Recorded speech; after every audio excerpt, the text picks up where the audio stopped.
Magandang araw po sa inyong lahat. Ang kwentong inyong mapapakinggan ay tungkol sa binatang si Lyndon na nakatira sa isang baryong matagal nang nabubuhay sa takot dahil sa isang aswang. Sa hindi inaasahang pangyayari, isa si Lyndon na naging biktima ng aswang. Inakala niyang katapusan niya na, ngunit iniligtas siya ng matandang si Mang Fabian. Sa tulong ni Mang Fabian, ay natuto si Lyndon na gamitin ang latigong gawa sa buto ng ahas. Magagawa kayang tuldukan ni Lyndon ang impyernong bumabalot sa kanilang baryo gamit ang bago niyang kaalaman? At anong katotohanan ang wawasak sa kanyang puso? Magiging dahilan ba ang katotohanan na ito para umatras siya sa kanyang misyon? Ngunit bago po ang lahat, huwag po nating kalimutang mag-subscribe at i-hit ang notification bell sa aking YouTube channel na The Voice Addict at Apong Isaak para sa mas marami pang makapigil hiningang kwentong aswang at katatakutan mula sa mundo ng kapapalagan. Umpisahan na po natin ang kwento. May kaba sa mga mata ang binatang si Lyndon habang hinihintay niya sa tabing ilog ng umagang yun si Amor. Ipinarating ni Amor sa matalik niyang kaibigan ni si Manolo na nais siya nitong makausap sa lugar na yon. Si Amor ay ang dalagang halos 1 taon na niyang nililigawan. Ngunit sa kasamang palad, nililigawan din ito ng mayamang lalaki sa lugar nila na si Donato. Kahit wala sa kalingkingan ni Donato dahil mahirap lang si Lyndon, ay itinuloy pa rin niya ang pangliligaw kay Amor. Naging masigasig siya sa pagpapakita kay Amor na malinis ang kanyang intensyon. Napatayo si Lyndon sa pagkakaupo sa malaking bato sa tabi ng ilog nang dumating si Amor.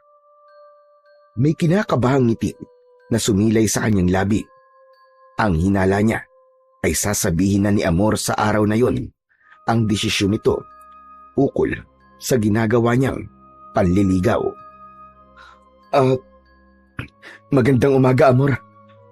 Ang sabi sa akin ni Manolo ay gusto mo raw makipagkita sa akin.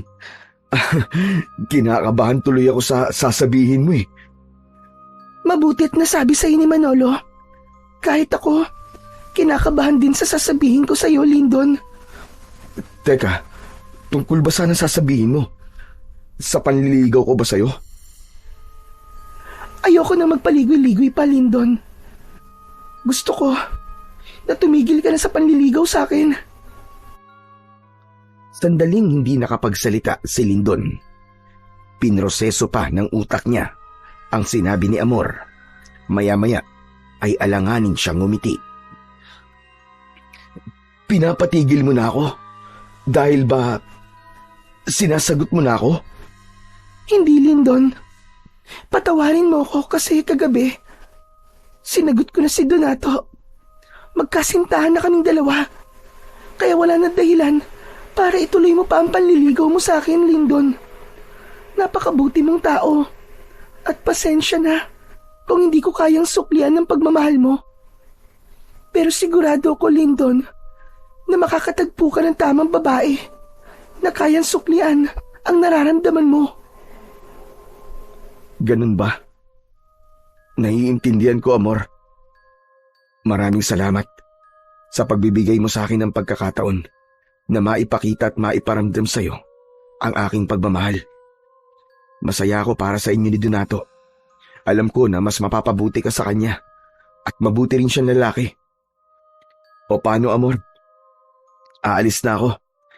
May gagawin pa kasi ako sa bahay. Ayaw nang pahabain pa ni Lyndon ang pag-uusap nilang yun ni Amor dahil ayaw niyang saktan palalo ang sarili niya.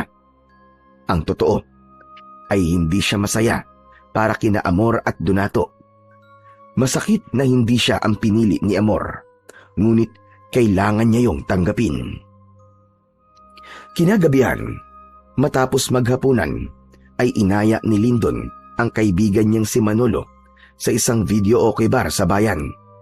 Si Manolo ay matagal niya ng kaibigan. Dayo lang ito noon sa baryo nila.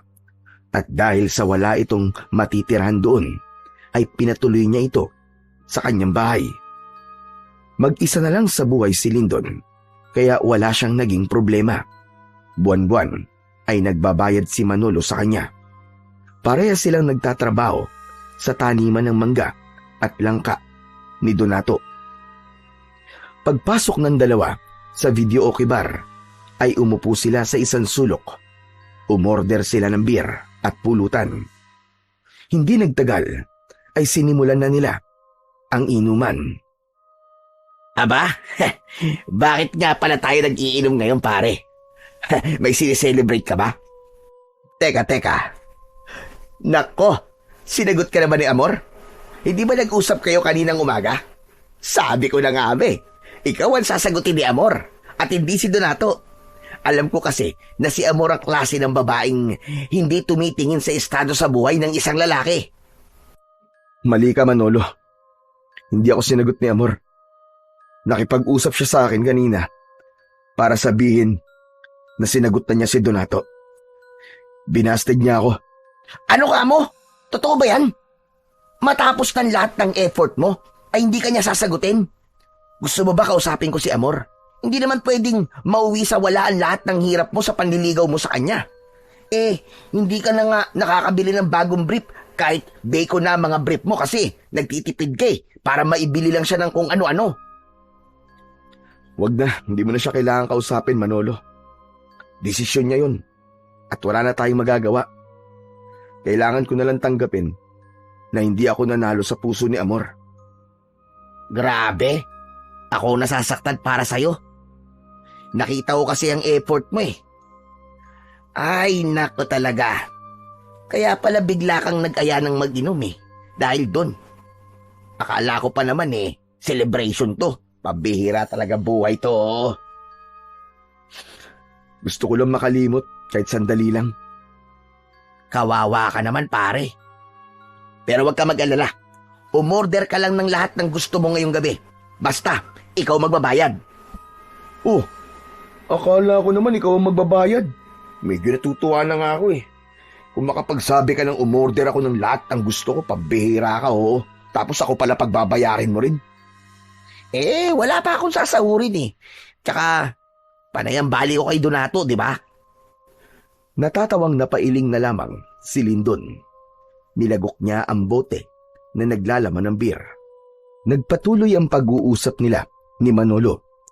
Inilabas niya sa kanyang kaibigan ang lahat ng sama ng loob niya. Kahit papano ay nagpasalamat si Lyndon na may kaibigan siyang kagaya ni Manolo. Mahihirapan kasi siya kung wala siyang mapaglalabasan ng sama ng loob niya. Sa kabila ng hangover, ay nagawa pa ring pumasok ni Lyndon at Manolo sa kanilang trabaho ng sumunod na araw.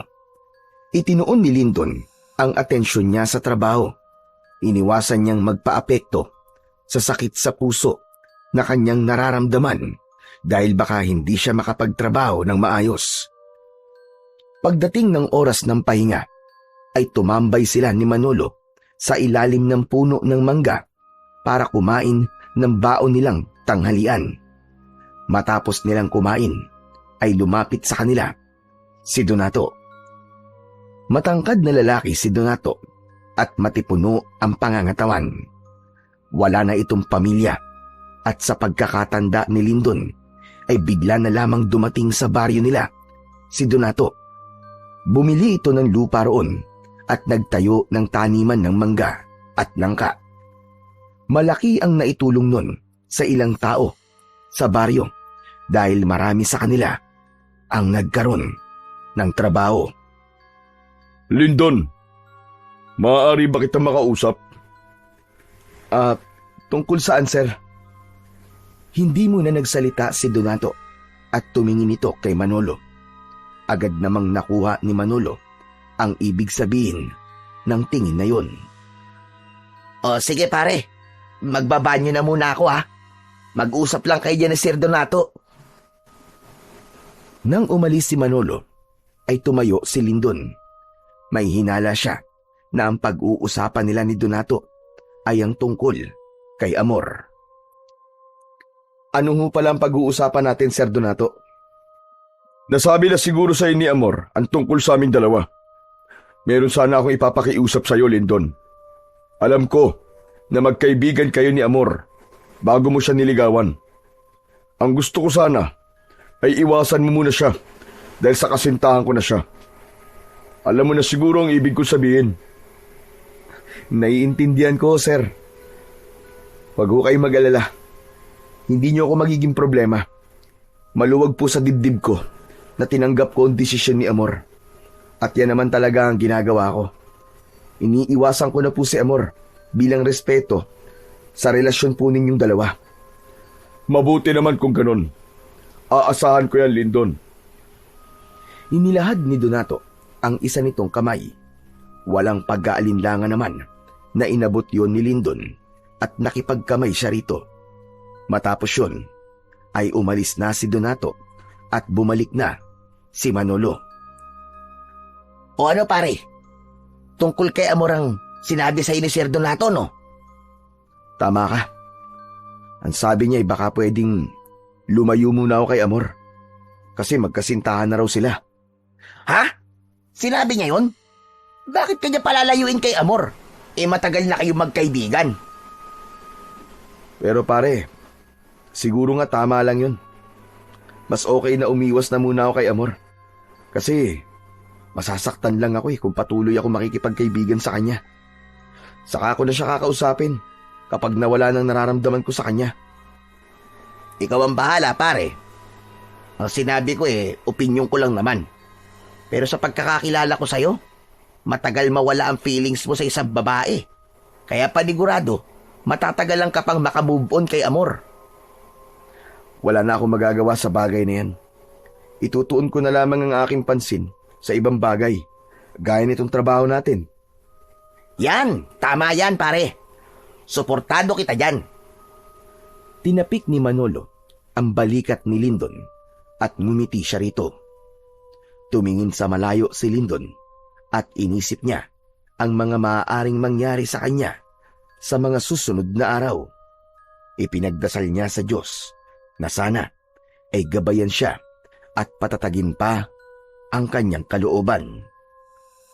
Ngunit hindi lang ang pagkabigo sa pag-ibig ang bumabagabag kay Lindon, kundi ang patuloy na banta ng kamatayan na tila laging nakaamba sa bawat paglubog ng araw. Sa bawat gabi ay hindi siya makatulog ng mahimbing dahil sa banta ng isang aswang na ilang taon nang nananalasa sa kanilang maliit na baryo. Sa loob ng maraming taon ay ilang tao na ang natatagpuang wala ng buhay. Madalas ay wakwak ang tiyan at halos wala ng dugo. Matagal nang nawala ang sigla ng baryo ni Lindon tuwing sumasapit ang gabi. Kaya naman, si Lindon ay naipit sa dalawang bangungot, ang sakit ng pagkatalo sa pag-ibig at ang takot na baka isang gabi ay maaaring siya na ang sunod na biktima ng kinatatakutang aswang. Isang gabi, matapos ang hapunan, ay nagpaalam kay Lindon si Manolo. Pare, pupuntahan ko lang sa kabilang baryo yung kaibigan ko ha. Birthday niya kasi. Nag-aya na mag-iinom kami. Bakit hindi pa kayo kaninang umaga nag-inuman? Alam mo namang delikado dito sa atin kapag gabi. Mamaya, makasalubong mo pa yung aswang eh. Huwag ka mag-alala sa akin, pare.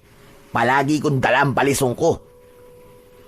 Ipinagmamalaki na ipinakita ni Manolo kay Lindon ang balisong nito. Tatingin mo ba? May laban yan sa aswang? Sa dami na nang napatay nun, paniguradong napakadali lang para dun na labanan ka kahit may balisong ka, Chong. Ang negatibo mo naman mag-isip, pare. Saka, hindi to ang unang beses na lumabas ako ng gabi. Kahit ilang beses hindi ko nakita yung aswang na yun eh.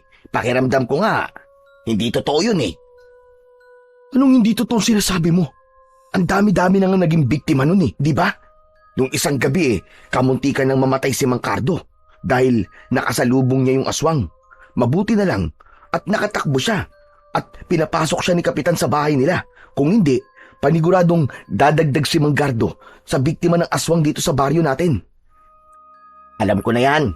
O sige na, kailangan ko lang umalis at baka ako na lang ang hinihintay ng kaibigan ko Basta, kapag sobrang late na, doon na lang ako makikitulog sa kanila tapos bukas ng umaga na lang ako uuwi. Okay? Kung doon ka matutulog, agahan mo ang uwi mo at may trabaho pa tayo bukas. Oo na pare. Para ka namang nanay ko kung magpaalala Biglang natigilan si Manolo at bumakas sa mukha nito ang lungkot. Alam ni Lindon ang dahilan ng pagbabago ng emosyon ng kanyang kaibigan. Yun ay dahil sa ipinamigay ito ng sarili nitong ina nung bata pa ito. Hindi na nagsalita si Manolo at lumabas na ito ng bahay nila habang si Lindon ay inihatid ng tanaw ang kanyang kaibigan. Saka lang niya isinarado ang pinto nang mawala na sa kanyang paningin si Manolo. Hindi magawang makatulog ni Lindon ng gabing yon. Nais na sana niyang matulog dahil may trabaho pa siya kinabukasan, pero sadyang mailap ang antok sa kanya. Bumangon siya at lumabas ng bahay upang magpahangin. Ilang minuto na lang at 12:00 na ng hating gabi. Tahimik ang paligid, kaya nang may narinig siyang pagsigaw ng isang babae sa hindi kalayuan, ay dinig na dinig niya yon. Tulong! Tulungan niyo ako! Si Lolo! Teka, si Amor yun Ang unang pumasok sa isip ni Lindon ay baka inaatake ng aswang si Amor. Bumalik siya sa loob ng bahay at kinuha ang matalas niyang itak. Tumakbo siya papunta sa pinanggagalingan ng sigaw. Hindi nga siya nagkamali dahil nakasalubong niya si Amor na tumatakbo at takot na takot. Napayakap si Amor kay Lindon na parabang naramdaman itong ligtas na ito nang makita siya. Lindon, salamat sa Diyos at nakita kita. Tulungan mo ako. Bakit? Ano ba nangyayari? Hinahabol ako ng aswang. Ha? Nasaan ang aswang? Hindi ko alam. Kanina'y nasa likod ko lang siya. Tulungan mo ako, Lindon. Magsasalita pa sana si Lindon, ngunit isang mababang pag-ungol ang narinig nila sa kung saan. Paglingon nila sa kaliwa ay nagimbal sila nang makita nila ang aswang. Matangkad yun at may malaking katawan. Meron yung makapal na balahibo, mapupulang mga mata at matutulis na mga ngipin at kuko. Naglalawa yun na parabang gutom na gutom. Iniharang ni Lindon ang sarili niya kay Amor. Humigpit ang paghawak niya sa itak. Yun ang unang beses na nakaharap niya ang aswang, kaya matindi ang takot at kilabot na kanyang naramdaman. Umalis ka rito! Kung inaakala mo matatakot ako sa'yo ay nagkakamali ka! Hindi ka sasantuin ng itak ko! Galit na umangil ang aswang. Humakbang ito ng isa, pero hindi natinag si Lindon sa kanyang kinatatayuan. Lindon, siya yung aswang na sinasabi ko sa'yo na humahabol sa akin. Huwag kang mag-alala, Amor. Hindi ko hahayaan na may mangyaring masama sa'yo. Hoy, aswang! Hindi mo ba ako narinig? Ang sabi ko, umalis ka na! O gusto mo pa akong subukan? Iwinasiwas ni Lindon sa hangin ang kanyang matalas na itak. Ipinakita niya sa aswang na hindi siya natatakot kahit ang totoo ay natatakot na siya rito. Alam niya kung gaano nakarami ang napatay ng aswang at kung mamalasin siya ay mapapabilang siya sa mga buhay na kinuha nito. Ngunit sa hindi inaasahang pangyayari ay umatras ang aswang. Marahan itong humakbang patalikod habang hindi nito inaalis ang tingin kay Lindon. Unti-unting nawala ang aswang hanggang sa tuluyang yung nilamon ng kadiliman. Humarap si Lindon kay Amor na nanginginig sa takot. Hinawakan niya ang magkabilaan nitong balikat. Amor, ligtas ka na. Wala na siya. Wala na yung aswang na humahabol sa'yo. Sigurado ka bang hindi na siya babalik, Lindon? Sa palagay ko naman hindi na. Mukhang natakot siya sa itak ko eh. Maraming salamat, Lindon. Kung hindi dahil sa'yo, ay baka kung ano nang nangyari sa akin. Wala yon. Walang anuman. Pero ano ba kasing ginagawa mo? At nasa labas ka ng ganitong oras? Alam mo namang delikado na dito sa baryo natin kapag ganitong oras na, di ba? Nagising kasi ako. Nawala sa tabi ko si Donato. Nag-alala ako sa kanya kaya lumabas ako para hanapin siya. Hindi ko naman akalain na makakasalubong ko sa daan yung aswang. Napatda si Lindon sa sinabi sa kanya ni Amor. Hindi siya tanga para hindi makuha ang sinabi ni Amor. Ang ibig mong sabihin magkasama na kayo ni Donato sa iisang bahay? Ganun na nga, Lindon. Doon na ako nakatira sa bahay niya. Gusto niya kasi na magkasama kami para nababantayan niya ako. Grabe. Ang bilis naman. Hindi ko akalain na magsasama na kagad kayo sa iisang bubong. Kahit halos 4 na buwan pa lang ang relasyon nyo.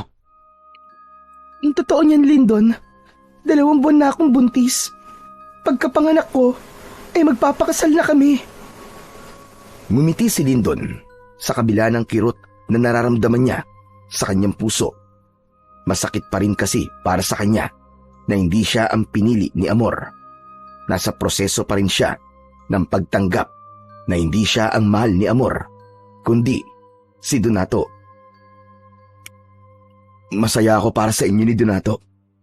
Sigurado ako na magiging mabuting magulang kayo sa magiging mga anak nyo. Maraming salamat sa iyo, Lindon. Oo nga pala. Iatid na kita sa bahay ni Donato para makasiguro ko na ligtas ka makakauwi. Pero si Donato, kailangan ko pa siyang hanapin. Baka kung ano na nangyari sa kanya.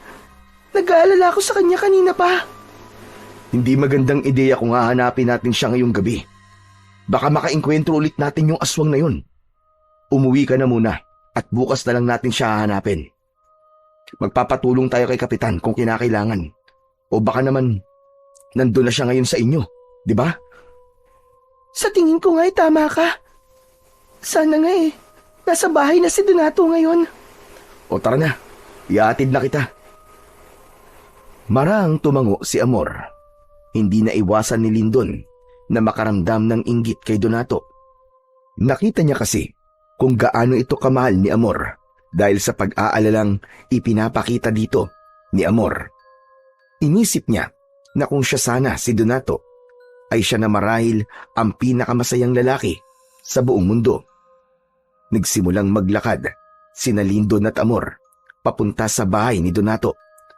Nakikiramdam si Lindon sa kanilang paligid sapagkat hindi siya sigurado kung muling aatake ang aswang sa kanila.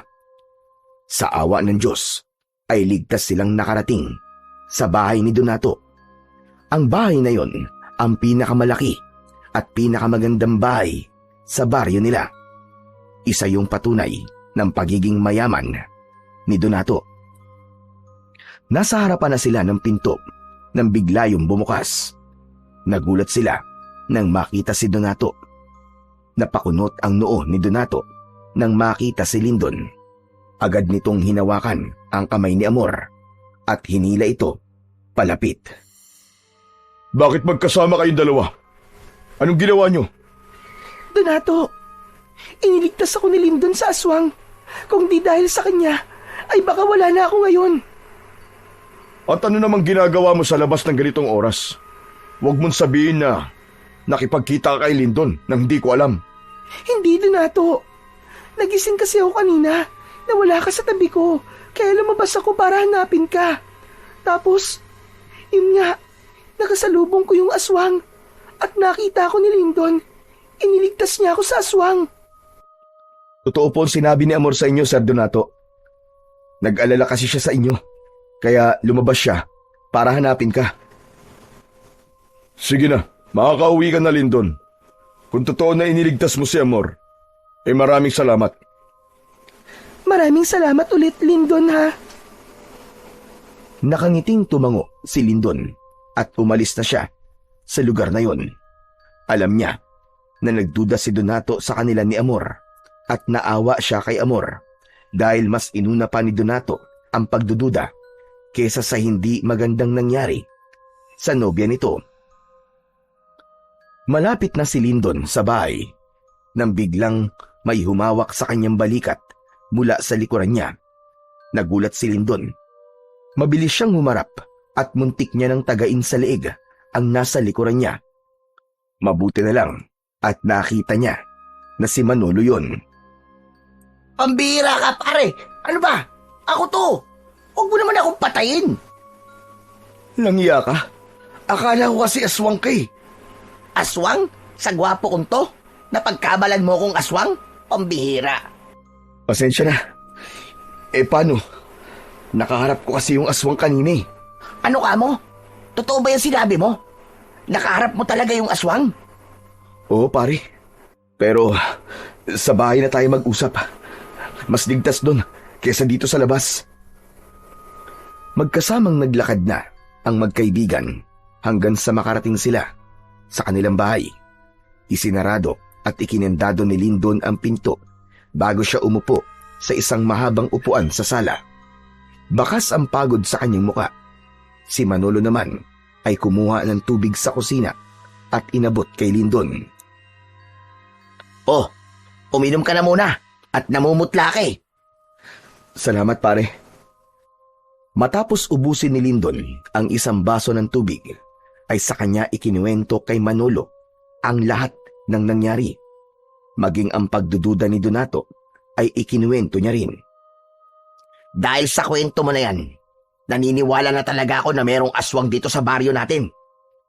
Pero ang hindi ako makapaniwala ay mas inuna pa ni Sir Donato ang magduda kaysa mag-alala kay Amor. Parehas tayo na naisip pare. Grabe. Naawa nga ako kay Amor kasi naramdaman ko na parang walang pakialam si Donato sa kanya. Wala naman tayong magagawa kasi siya ang pinili ni Amor eh. Sa bagay, tama ka. Pero maiba ako Manolo. Bakit palang bilis mong umuwi? Akala ko ba doon ka matutulog? Wala eh. Natapos kagad yung inuman namin eh. Kaya kung mapapansin mo, hindi ako lasing. Paano kasi? Iisang bote ng alak yung binili ng may birthday.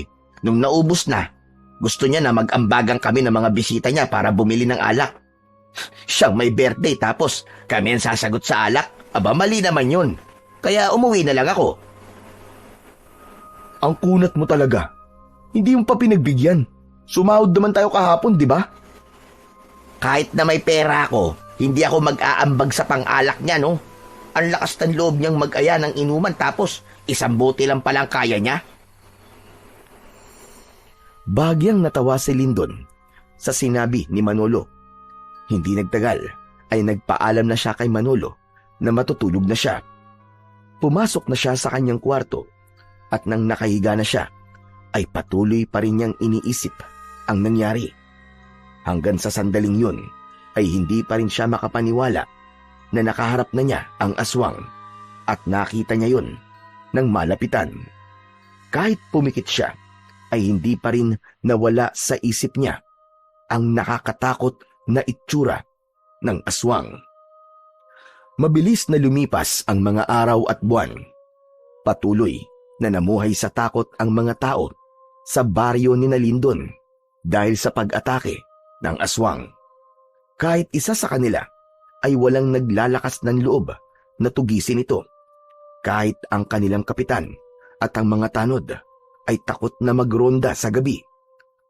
Sanay na sila na walang inaasahan para sa kanilang proteksyon, kundi ang kanilang sarili lamang. Simula nang iligtas ni Lindon si Amor sa aswang, ay hindi na sila muling nagkaroon ng pagkakataon na magkausap. Nagkaroon siya ng hinala na pinagbawalan na ito ni Donato na makipag-usap sa kanya. May mga pagkakataon na isinasama ni Donato si Amor sa taniman at doon niya napansin na lumalaki na ang tiyan nito. Dahil sa buntis na si Amor at ikakasal na ito kay Donato, ay mas lalong pinilit ni Lindon na alisin na ang nararamdaman niya kay Amor. Isiniksik niya sa kanyang sarili na wala na talagang pag-asa na maging sila sa huli at palagi na lang niyang ipinagdadasal ang kaligayahan ng babaeng kanyang iniibig. Isang umaga, habang abala sa pagtatrabaho sa taniman, ay lumapit si Manolo kay Lindon. Bagya siya nitong siniko, kaya napatingin siya sa kanyang kaibigan. Hoy, ano ka ba? Hindi to ang oras ng kwentuhan, no? Alam ko kaya ka nandito, kasi makikipagkwentuhan ka na naman sa akin. Wala naman tayong masyadong ginagawa, ikaw naman. Pero tignan mo sina Amor at Donato. Ang laki na ng tiyan ni Amor, no? Siguro, malapit ng mga anak yan. Hayaan mo na sila, Manolo. Bakit parang hindi ka masaya? Akala ko Ben, sabi mo sa akin magiging masaya ka na lang para kay Amor. Oo nga, pero hindi naman ganun kadaling tanggapin ng lahat. Sa bagay, mahirap talaga kasi alam ko kung gaano mo kamahal si Amor. Tumahimik na si Lindon at mabilis niyang tinignan sina Amor at Donato na nakaupo sa mahabang upuang kawayan sa ilalim ng isang puno. Masayang nagkekwentuhan ng dalawa at bakas sa mukha ni Amor ang saya habang hinahaplos ang tiyan. Hindi sinasadyang napatingin si Amor kay Lindon. Pakiramdam ni Lindon ay tumalo ng puso niya. Nang matipid na ngumiti sa kanya si Amor, iniwas niya ang tingin sa babae at nagkunwaring abala sa kanyang ginagawa. Isang gabi, habang mahimbing na natutulog si Lindon, ay nagising siya sa sigawan ng mga tao sa labas. May mga sumisigaw na naroon na naman daw ang aswang, kaya agad siyang bumangon at lumabas ng kanyang kwarto. Sumilip siya sa pinto at nasilayan niya ang mga taong nagkakagulo, ngunit hindi niya makita ang aswang. Ngunit sa kilos at reaksyon ng mga tao, alam ni Lindon na naroon ang aswang. Kinabahan si Lindon dahil may posibilidad na pasukin ng aswang ang bahay ng kahit na sino sa kanila at hindi ligtas ang bahay nila sa pag-atake nito. Kinuha niya ang itak sa kusina at kinatok ang kwarto ni Manolo. Manolo! Manolo, gumising ka dyan! Manolo! Sumasalakay na naman ang aswang! Gumising ka! Ilang ulit na kumatok si Lindon. Paulit-ulit niyang tinawag ang pangalan ni Manolo, ngunit walang sumagot sa kanya. Pambihira! Ito talaga si Manolo! Parang mantika kung matulog! Naging mas malakas ang sigawan ng mga tao at sa pagkakataon na yon ay narinig niya ang pangalan ni Amor. Dahil doon ay tuluyan na siyang lumabas at kinakabahang lumapit siya sa mga taong nagkukumpulan. Isang matandang lalaki ang tinanong niya sa nangyayari. Manong, ano po nangyayari? Nasaan po ang aswang? Si Amor, yung nobya ni Donato, tinangay siya ng aswang. Ano? Saan po siya dinala ng aswang? Itinuro ng matandang lalaki ang magubat na bahagi ng kanilang baryo. Anito ay kinakaladkad ng aswang si Amor. Sinabi rin ito na dahil buntis si Amor ay naging mainit ito sa mata ng aswang. Walang ibang nasa isip si Lindon ng mga sandaling yon, kundi ang iligtas si Amor. Hindi siya papayag na maging biktima ito ng aswang, lalo na ang anak na dinadala nito. Sa kabila ng takot, ay sinuong ni Lindon ang makapal na kagubatan. Hahanapin niya roon si Amor at ang aswang. Diyos ko, sana hindi pa huli ang lahat. Huwag niyo pong hayaan na mapahamak si Amor at ang anak niya. Nagpatuloy si Lindon sa paghahanap. Hindi niya na alintana ang pagtusok ng mga matutulis na bato sa kanyang talampakan. Sa pagmamadali niya kasi kanina, ay hindi niya na naisip na magsuot ng tsinelas.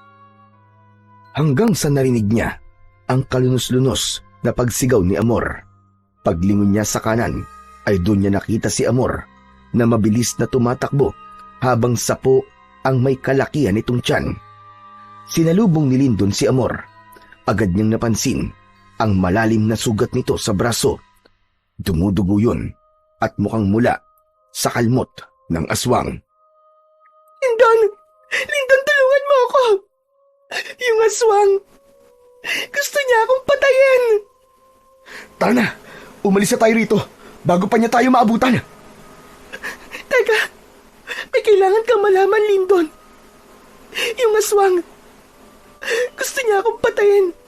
Kasi nalaman ko ang sikreto niya. Kilala ko na kung sino ang aswang, Lindon. Kilala ko siya. Sino, Amor? Sino ang aswang? Ngunit bago pa makapagsalita si Amor, ay biglang lumitaw ang aswang sa likod nito.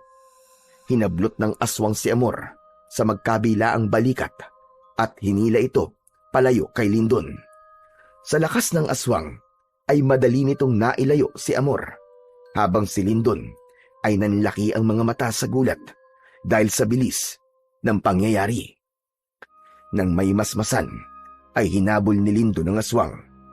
Sinundan nito ang madilim na bahagi ng kagubatan kung saan ito naglaho kasama si Amor, hanggang sa isang kalunos-lunos na pagsigaw mula kay Amor ang bumasag sa katahimikan ng gubat.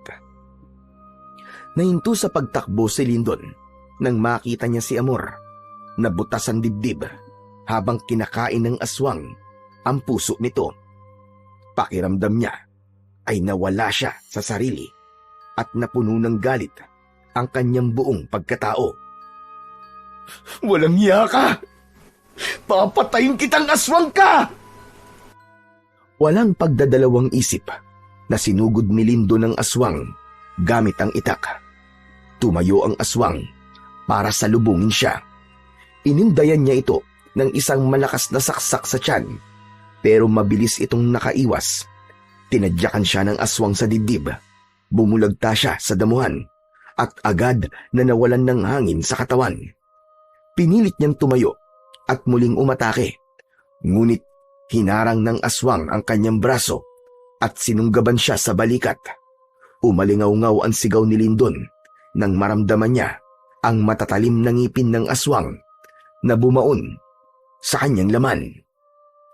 Pilit niyang itinulak ang aswang gamit ang natitirang lakas. Kinalmot siya ng aswang sa dibdib. Binuwat siya nito at itinapon sa lupa. Naramdaman niya ang pagkirot ng kanyang tagiliran na tila nabalian siya ng tadyang. Puno ng dugo ang kanyang katawan at nanlalabo na ang kanyang paningin. Nang sandaling yun, napagtanto ni Lindon na wala siyang laban sa aswang. Kung hindi siya tatakas, ay matutulad siya kay Amor. Kaya nang makita niyang palapit ang aswang, ay agad siyang tumalikod at tumakbo. Pikit matang tinahak niya ang madilim na kagubatan habang naririnig niya ang malakas na yabag ng aswang sa kanyang likod. Ngunit sa hindi inaasahang pangyayari, ay nahulog si Lindon sa pababang lupa. Nawalan siya ng balanse at nagpagulong-gulong siya paibaba. Nang tumama ang ulo niya sa isang malaking bato, ay doon na siya tuluyang nilamon ng kadiliman at wala na siyang natandaan pa sa mga sumunod na pangyayari. Ang buong akala ni Lindon ay katapusan niya na, kaya laking gulat niya nang muli siyang magising sa loob ng isang kubo na hindi pamilyar sa kanya. Sinubukan niyang bumangon, ngunit sumakit ang kanyang buong katawan. Isang matandang lalaki ang pumasok sa kubo na may dalang mangkok na may umuusok na sabaw. Sino ka? Nasaan ako? Ako si Fabian. Ako nakakita sa iyo sa gubat na walang malay. Nandito ka sa aking kubo. Huwag kang mag-alala. Ligtas ka rito sa aswang. Paano mo nalaman na aswang ang may gawa nito sa akin? Nakita ko ang mga sugat mo. Alam kong aswang ang may kagagawan ng mga yan. Huwag ka na munang gumalaw masyado. Sariwa pa ang mga sugat mo at may bali pa ang ibang parte ng iyong katawan. Ngunit huwag kang mag-alala. Nalinis at nilagyan ko na ng gamot ang iyong mga sugat. Bumalong ang luha ni Lindon nang maalala niya ang nangyari sa babaeng minsan niyang inibig na si Amor. Bumalik sa alaala niya ang pagkain ng aswang sa puso ng dalaga. Papatayin ko ang aswang na yun. Pinatay niya ang babaeng mahal ko. Hindi ko siya mapapatawad. Hindi kita pipigilang gawin yan kung yan ang nais mo. Pero sa ngayon, mas makabubuti kung magpapagaling ka na muna, Amang. Sa kalagayan mo ngayon, ay hindi mo pa kayang labanan ng aswang. Oh, heto. Humigop ka na sabaw. Nagluto ko ng sinabawang talbos ng kamote. Makabubuti to para sa'yo. Pinagmasdan ni Lindon ang matandang lalaki habang inilalapag nito ang mangkok sa maliit na lamesa sa tabi ng papag kung saan siya inihiga. Tinulungan siya nitong makasandal sa dingding. Maaliwalas ang mukha ng matanda at kahit noon lang niya ito nakita ay magaan kagad ang kalooban niya rito. Ma'am Fabian, maraming salamat po sa pagligtas niyo po sa buhay ko. Napakabuti po ng puso niyo kasi kahit hindi niyo naman po ako kilala ay tinulungan niyo pa rin ako. Kung patay ka nung nakita kita, ay pababayaan na lang kita. Pero buhay ka pa at lumalaban. Hindi kaya ng konsensya ko na hayaan ka roon na tuluyang mamatay.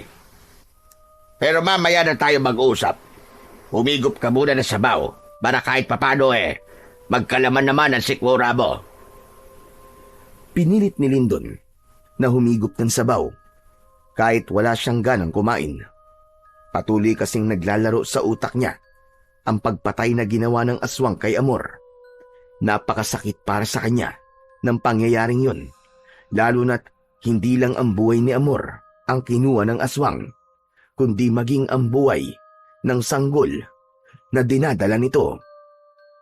Matapos maubos ni Lindon ang sabaw, ay doon na siya muling kinausap ni Mang Fabian. Nagpakilala na siya sa matanda at ikinuwento niya rito ang lahat ng nangyari. Simula sa ilang taong pag-atake ng isang aswang sa baryo nila at ang pagpatay ng aswang kay Amor. Lahat ng detalye ay sinabi niya kay Mang Fabian.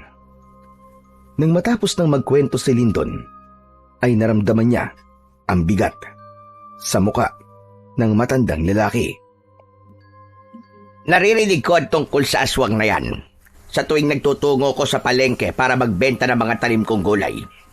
At alam kong napakasakit ng pinagdadaanan mo ngayon.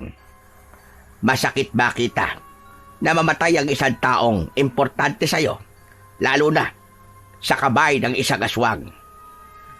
Ang ibig niyo po bang sabihin may mahal kayo sa buhay na pinatay din ng aswang? Tama ka. Meron nga. Hindi lang isa, kundi dalawa. Ang aking asawa at anak. Wala akong nagawa noon. Halos mabaliw ako. Kaya itinigil ko na ang pagiging manunugis ng mga aswang dahil pakiramdam ko ay wala nang dahilan para gawin ko pa yon. Teka, isa po kayong manunugis? Noon yon, Lindon. May kaalaman din ako sa panggagamot. Nang huminto na ako, ay pinili ko manirahan dito sa gubat na malayo sa mga mahal ko sa buhay. Gusto ko silang protektahan dahil alam ko na uubusin ng mga aswang ang mga taong malapit sa akin. Hanggat hindi ako humihinto sa pagtugi sa mga hayop na yon.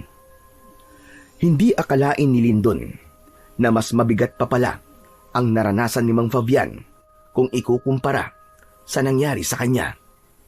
Ganun pa man, nakitaan niya si Mang Fabian ng katatagan ng loob Gusto ko pong patayin ng aswang na nananalasa sa aming baryo, Mang Fabian. Gusto kong tuldukan ng napakaraming taon na nabuhay kami sa takot nang dahil sa kanya. Panahon na para kahit isa ay may lumaban sa halimaw na yun. Sa tingin ko po, ay pinagtagpo po tayo ng tadhana upang turuan niyo po ako ng inyong nalalaman sa pakikipaglaban sa mga aswang. Lyndon, hindi birong kalaban ng mga aswang, sinasabi ko sa'yo. May ilan sa kanila na matatalino, tuso. Gagamitin nila ang kahinaan mo kung hindi ka nila magagawang talunin. Dapat ay buo ang loob mo kung gagawin mo ang iyong sinabi. Buo na po ang loob ko, Tatang. Ayoko na pong hintayin na may mabiktima pa siya na taong malapit sa akin. Walang problema sa akin kung nais mong matutunan ang aking nalalaman. Pero sa ngayon, magpalakas ka na muna. Hindi makabubuti sa'yo kung sisimulan kagad natin ang iyong pagsasanay na ganyan ang kalagayan ng iyong katawan. Sumang-ayon naman si Lyndon sa sinabing yon ni Mang Fabian. Naiintindihan niya na hindi siya maaaring magpadala sa kanyang galit. Alam niya na hindi siya maaaring sumabak sa gera na walang alam sa kung paano makipaglaban. Sa mga sumunod na araw, ibinuhos ni Lyndon ang lahat ng natitira niyang lakas upang makabangon. Sa kabila ng sakit ng mga sugat at panghihina ng katawan, ay pinilit niyang gumalaw araw-araw, kahit paunti-unti lamang. Lahat ng sinabi ni Mang Fabian na ukol sa mabilis niyang paggaling ay sinunod niya. Walang sawang inalagaan siya ni Mang Fabian at makalipas lamang ang ilang linggo ay natuyo na nga ang mga sugat ni Lyndon at tuluyan na siyang nakabawi ng lakas. Kahit paano ay nasanay na rin si Lyndon sa buhay niya sa gubat. Wala siyang ibang taong nakakausap kundi si Mang Fabian, ngunit hindi naalis sa kanya ang pag-aalala sa kanilang baryo. Isang hapon, nakaupo si Lyndon sa labas ng kubo. Nakatanaw siya sa araw na unti-unti nang lumulubog. Maya-maya pa ay dumating si Mang Fabian na may dalang bigas na nakalagay sa plastic bag. Nakangiting lumapit ang matanda kay Lyndon. Kumusta ka naman dito, iho, habang wala ako? Ayos lang po, Mang Fabian. Pero hindi ko po maiwasang mag-alala sa mga tao sa aming baryo eh. Sigurado po ako na hanggang ngayon ay patuloy pa rin naghahasik ng lagim at kamatayan yung aswang na yon. Handa ka na ba, Lyndon? Gusto mo naman turuan kita ng kaalaman ko sa pakikipaglaban sa mga aswang? Handa na po ako, Mang Fabian. Ayoko na pong patagalin pa ang pamamahinga ko. Kailangan ko nang harapin ang aswang na yon. Sige, bukas ay sisimulan na natin ang iyong pagsasanay. At sisiguraduhin ko na bago ka sumabak sa pakikipaglaban sa aswang na yon, ay handa ka at ikaw ang mananalo. Maraming salamat po, Mang Fabian. Napakalaking tulong niyo po talaga sa akin. Tumango si Mang Fabian.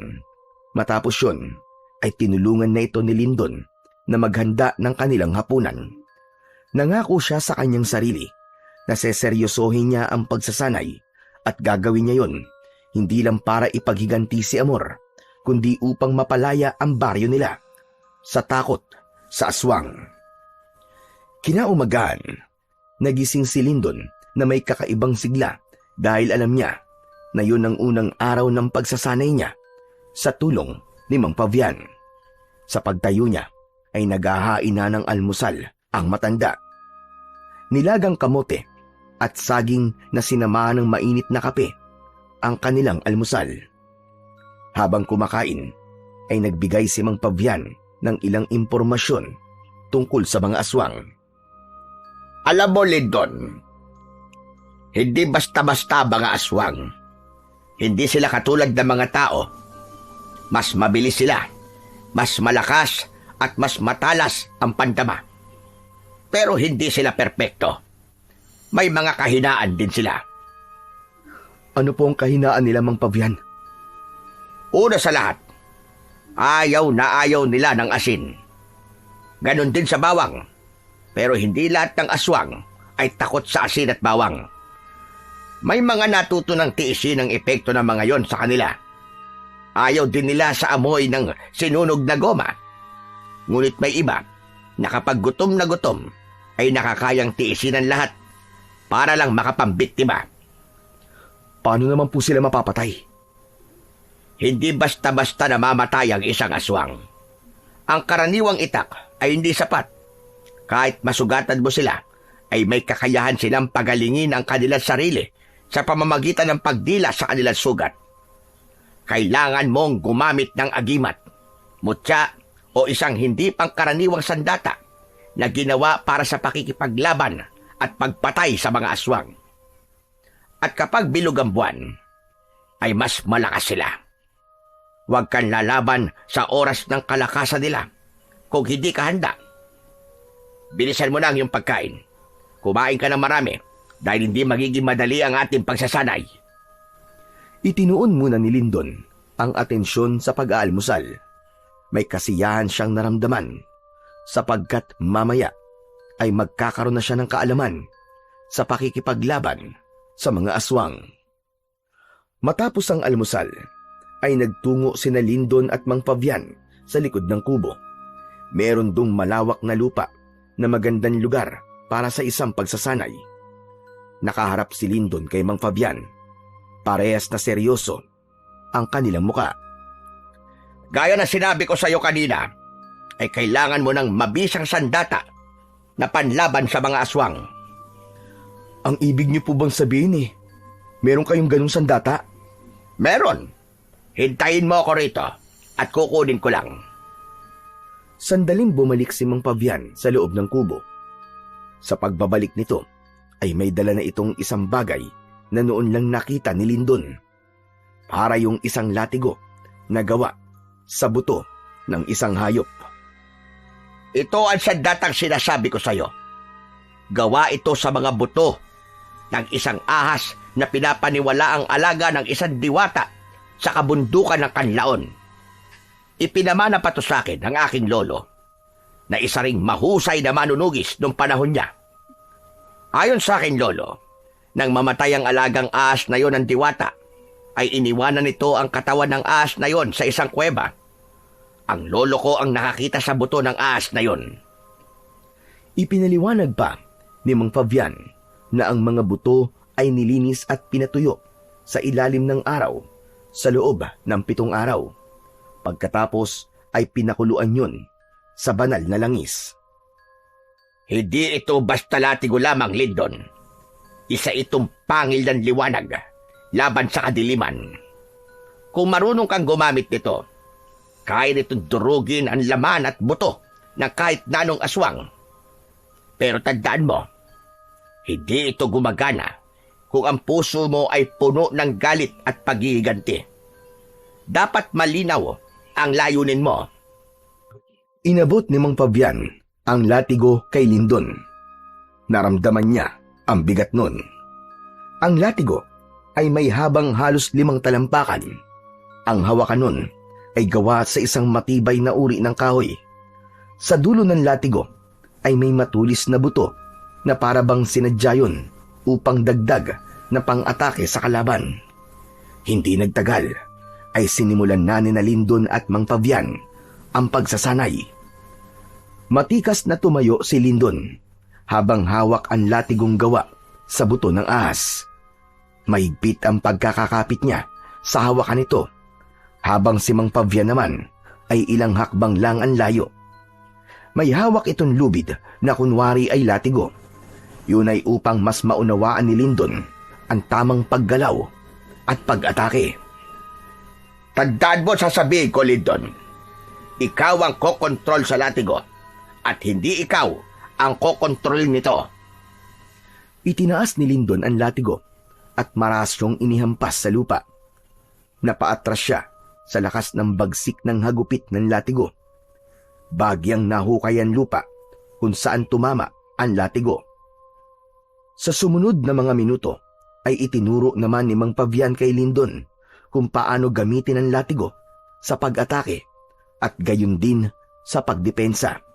Dahil hindi likas ang pagiging mandirigma, ay labis na nahirapan si Lindon. Mang Pavian, napakahirap palang gamitin ang latigo sa pakikipaglaban. Wala ka po bang ibang sandata na pwede kong gamitin gaya ng itak o kaya espada?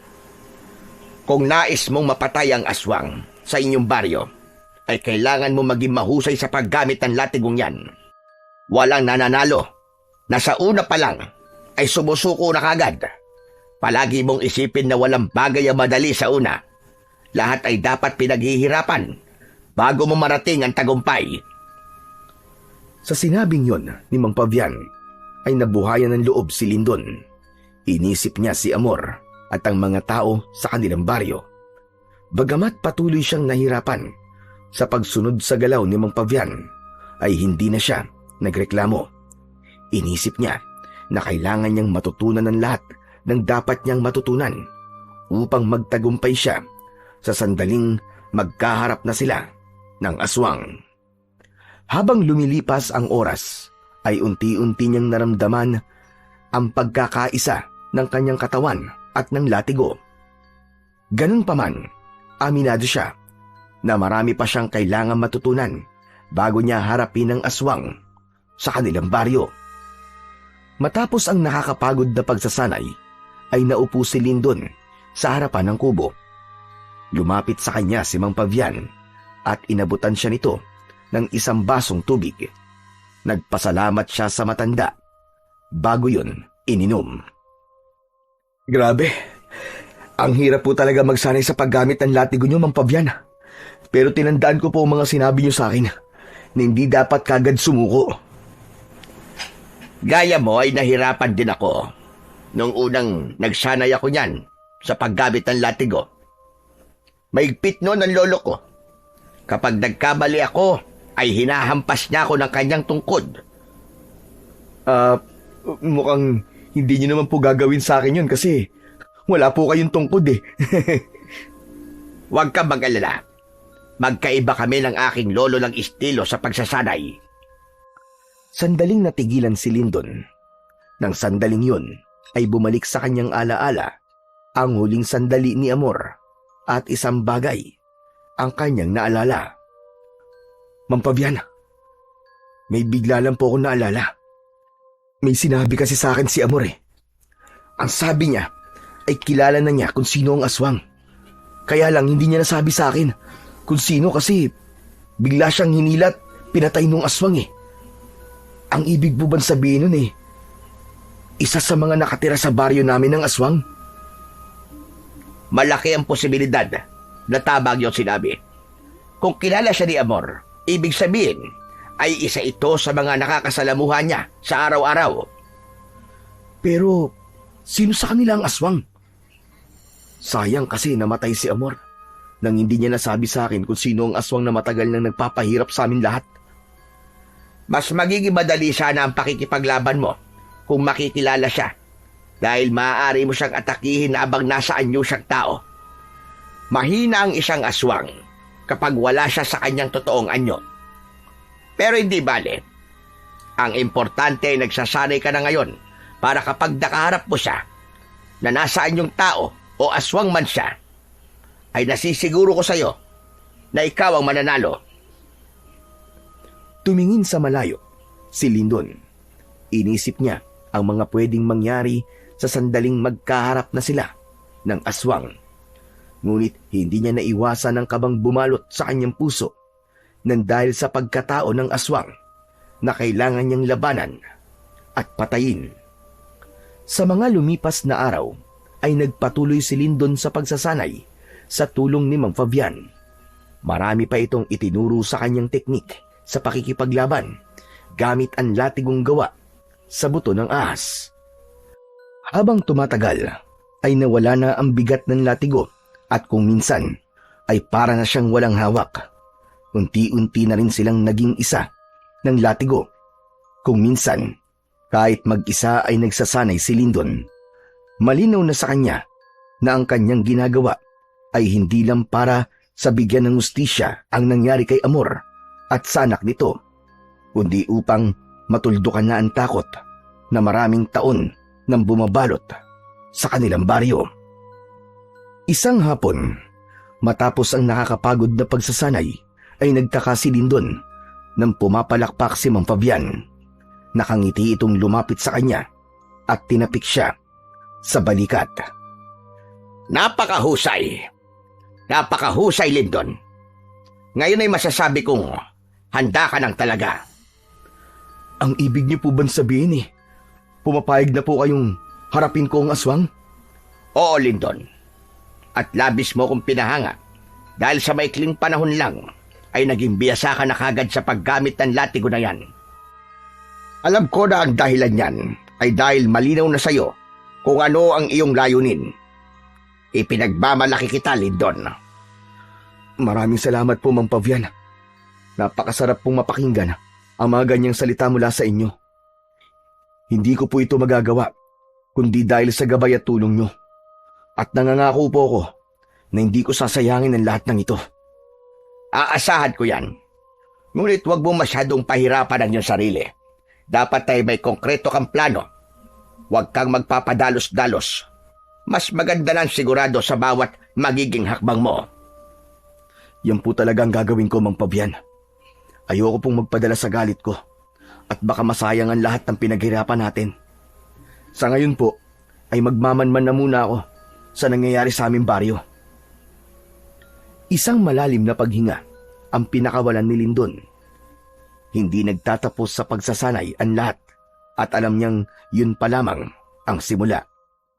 Nangako siya sa kanyang sarili na gagawin niya ang lahat upang makamit niya ang tagumpay. Kinagabihan, nagpaalam si Lindon kay Mang Fabian na magmamanman siya sa kanilang baryo. Pinayagan naman siya ni Mang Fabian at pinag-ingat siya nito. Nais alamin ni Lindon ang kalagayan ng kanilang baryo dahil mahigit 1 buwan na ang nakararaan simula nang mawala siya roon. Habang naglalakad palabas ng gubat, ay dala ni Lindon ang latigo na gawa sa buto ng ahas. Nakaikot yun at nakasampay sa kanyang kaliwang balikat. Nang makarating na siya sa kanilang baryo, ay sumalubong sa kanya ang pamilyar na katahimikan. Wala pa rin nagbago. Ganun pa rin. Nabubuhay pa rin ang mga tao rito sa takot. Ang unang naisip ni Lindon ay puntahan si Manolo sa kanilang bahay. Sigurado siya na nag-aalala na ito dahil napakatagal na niyang nawala. Pagdating niya sa kanilang bahay ay marahan siyang kumatok. Naisip niya na lakasan ang pagkatok dahil naalala niya na malalim palagi ang tulog ng kanyang kaibigan. Hindi nagtagal ay narinig niya ang yabag ng paa sa loob ng bahay. Sandali lang! Ano ba yan? Istorbo naman to! Kasunod noon ay bumukas na ang pinto. Nanlaki ang mga mata ni Manolo nang makita si Lindon. Napanganga ito na parabang hindi ito makapaniwala. Bahagyang itinulak ni Lindon si Manolo at saka siya pumasok. Isinarado niya kagad ang pinto. Marahan niyang tinampal ang pisngi ni Manolo. Hoy! Hindi ka na nanaginip ha? Ako to! Hindi ako aparisyon! Hinawakan ni Manolo ang braso ni Lindon. Umakyat ang kamay nito sa kanyang muka at saka siya nito niyakap ng maigpit. Ikaw nga, pare! Salamat at buhay ka! Akala ko talaga patay ka na Kumalas si Manolo sa pagkakayakap at bakas pa rin sa mukha nito ang pagkagulat. Ikaw naman, nawala lang ako, inisip mo na kagad na patay na ako. Paano ba naman kasi? Ang sabi ng mga tao, sinubukan mo daw iligtas si Amor mula doon sa aswang. Tapos, hindi na namin nakita ang katawan mo. Oo nga pala. Si Amor, walang awa siyang pinatay ng hayop na aswang na yun. Hindi ko sila nailigtas ng anak niya, Manolo. Naging emosyonal si Lindon. Naluwa siya habang mariin na nakakuyom ang mga kamay. Huwag mong sisihin ang sarili mo, Lindon. Wala kang kasalanan sa nangyari. Tama ka. Wala nga akong kasalanan. Ang aswang na yun ang may kasalanan ng lahat. Manolo, ano na palang nangyari kay Amor? Malamang, nakalibing na siya ngayon. Nakakaawa nga ang itsura niya nang makita namin eh. Wala na siyang puso, tapos wakwak pa yung tiyan. Yung baby niya wala na rin. Mukhang kinain na nung aswang. Pero pare, masaya ako na makita kitang buhay. Ano pa lang nangyari sa'yo? Sinubukan kong iligtas si Amor. Pero huli na ang lahat. Ako ang sunod na pinuntirya ng aswang. Lumaban ako nung una. Pero wala akong laban sa kanya kaya tumakas ako. Kaya lang nahulog ako sa mababaw na bangin. Tapos nawalan ako ng malay. At saka ano pare? sa ngayon ayoko munang sabihin sa kahit na sino nangyari pagkatapos kong makatakas sa aswang. Pero may sinabi sa akin si Amor bago siya mamatay. Ano yun? Ang sabi niya sa akin bago siya mamatay ay kilala niya kung sino ang aswang. Malakas ang kutob ko na kaya siya pinuntirya ng aswang na yun ay dahil nalaman ni Amor ang sikreto nito kung sino talaga siya.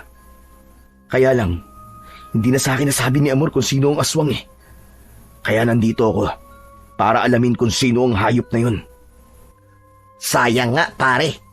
Kung nasabi sana sa ni Amor, malamang sinugod na ng mga tao kung sino ang aswang dito sa baryo natin para natapos na sana ang kasamaan niya. Kaya nga ako bumalik dito para patayin ang aswang na yon. Oras na para wakasan ng ilang taon na palagi tayong natatakot.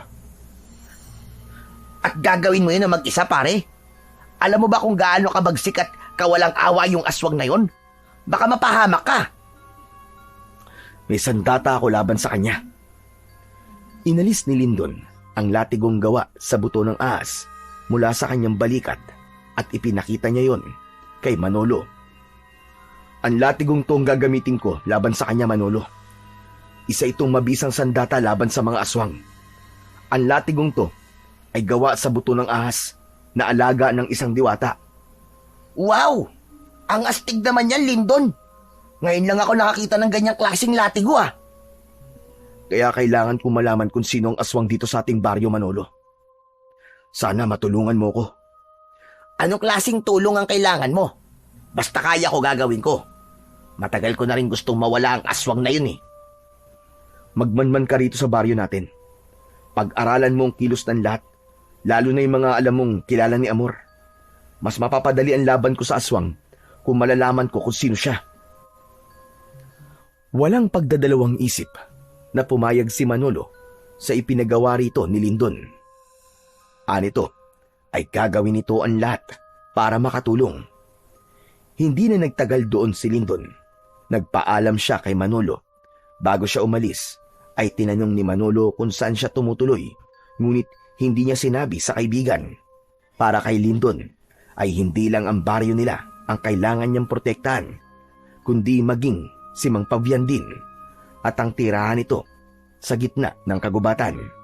Alam niya na kapag nalaman ni Manolo kung saan siya nakatira, ay pupuntahan siya nito roon at hindi imposibleng sundan ito ng aswang. Hanggat maaari, ayaw niyang magulo ang tahimik na mundo ni Mang Pavian sa gubat. Nang makabalik si Lindon sa bahay ni Mang Pavian, ay gising pa ang matandang lalaki. Agad siya nitong sinalubong upang magtanong. Kumusta ang lakad mo, Lindon? Sa nakita ko po, ay mukhang patuloy pa rin po ang pag-atake ng aswang sa aming baryo. Tahimik pa rin po doon, Mang Pavian. Pero sandali po ako nagpunta sa bahay ko para kausapin ang kaibigan ko. Iniisip pala ng mga tao ron na patay na ako. Hindi ba'y mas maganda yon para isipin ng aswang na wala nang maglalakas ng loob na labanan siya? Tama po kayo. Mas makakagalaw po ako ng maayos kung iisipin ng aswang na wala na ako. Pero yung kaibigan mo, sigurado ka bang mapagkakatiwalaan mo siya? Oo naman po. Matagal na po kami magkaibigan ni Manolo. Alam ko na mapagkakatiwalaan ko siya.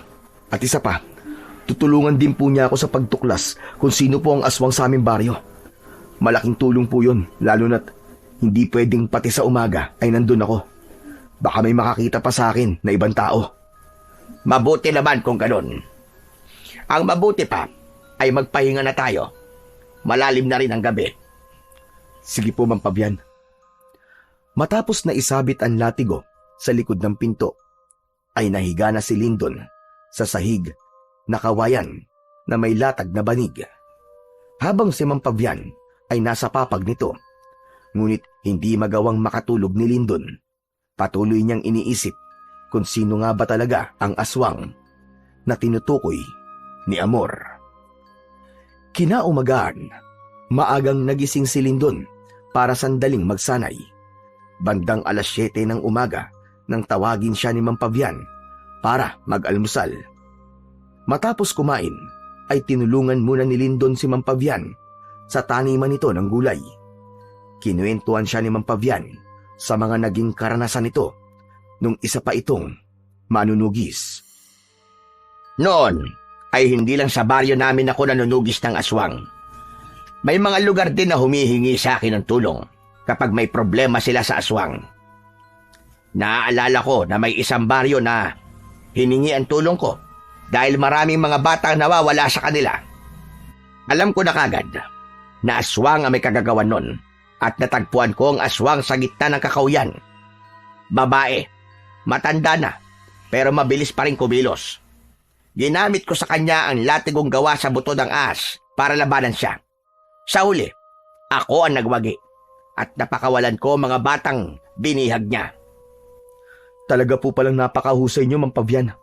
Sigurado po ako na maraming humahanga sa inyo dahil sa galing niyo.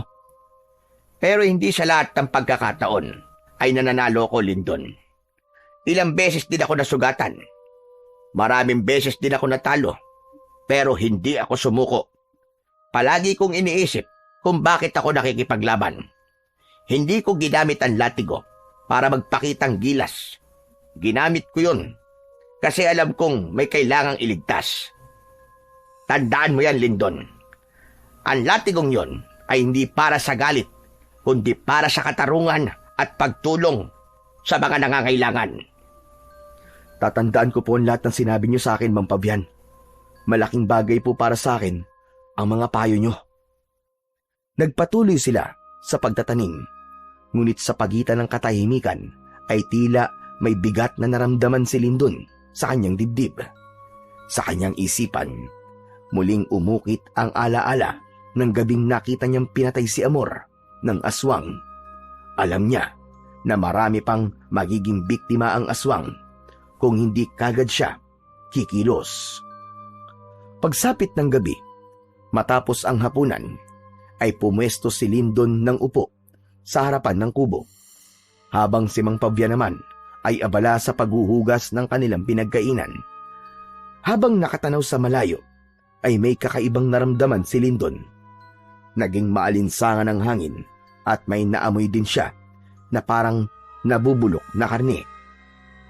Biglang lumabas si Mang Pabian, dala ang latigong gawa sa buto ng ahas. Inabot nito yon kay Lindon. Nagtataka man ay tinanggap pa rin yun ng binata. Bakit, Mang Pabian? Ano nangyayari? Nararamdaman mo ba yon? Biglang uminit at bumigat ang hangin. Isa yan sa senyales na merong aswang sa paligid natin o sa malapit. Maganda ka at gamitin mo ang latigo kung makikita mo siya. Bahagyang bumilis ang tibok ng puso ni Lindon dahil sa sinabing yun na matanda. Hindi dahil sa takot, kundi sa pagkasabik na sa wakas ay magagamit na niya sa tunay na laban ang latigo at ang natutunan niya mula kay Mang Pabian. Tinalasan niya ang kanyang mata at pakiramdam. Sinuyod ng mata niya ang paligid. Inihanda niya ang kanyang sarili sa posibleng pakikipaglaban. Hindi nagtagal ay lumitaw ang aswang sa madilim na bahagi ng gubat. Naglalawayon at nanlilisik ang mapupulang mga mata. Ikaw ang aswang na pumatay kay Amor! Hayop ka! Humanda ka, Lindon. Tapusin mo na siya kagad. Walang babalang sumugod ang aswang kay Lindon. Sinalubong ito ni Lindon at sinubukang hampasin ng latigo. Ngunit Mabilis na nakaiwas ang aswang.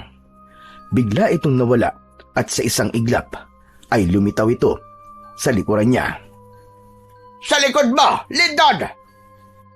Bago pa makaharap si Lindon ay naramdaman na niya ang pagbaon ng matutulis na ngipin ng aswang sa kanyang balikat. Napasigaw siya sa labis na sakit. Binuwat siya ng aswang at malakas na ibinalibag sa lupa. Nabitiwan ni Lindon ang latigo. Susugurin sana ni Mang Pavian ng aswang gamit ang itak, pero malakas itong tinabig ng aswang. Nagpagulong-gulong sa lupa ang matandang lalaki. Pinilit na abutin ni Lindon ang latigo. Agad siyang gumapang para kunin ang latigo. Naramdaman niya ang paglapit ng aswang, kaya mabilis siyang humarap at iwinasiwas ang latigo sa hangin, pero hindi niya tinamaan ang aswang. Humagikgik ang aswang na parabang pinagtatawanan siya, ngunit sa halip na sumugod muli ay umatras ito. Mabilis itong tumakbo, palayo, at nawala sa kadiliman. Tumayo si Lindon at nilapitan si Mang Pavian. Tinulungan niya itong makatayo. Ayos lang po ba kayo, Mang Pavian? Ayos lang ako. Ikaw may sugat ka sa balikat. Pumasok na tayo para magamot ko na yan. Nagpatiuna si Mang Pavian sa pagpasok sa kubo, habang si Lindon ay tinignan muna ang paligid upang makasiguro na wala na talaga ang aswang. Hindi nagtagal ay sumunod na siya kay Mang Pavian. Sa loob ng kubo ay agad na ginamot ng matandang lalaki ang sugat niya. Patawarin niyo po ako, Mang Pavian.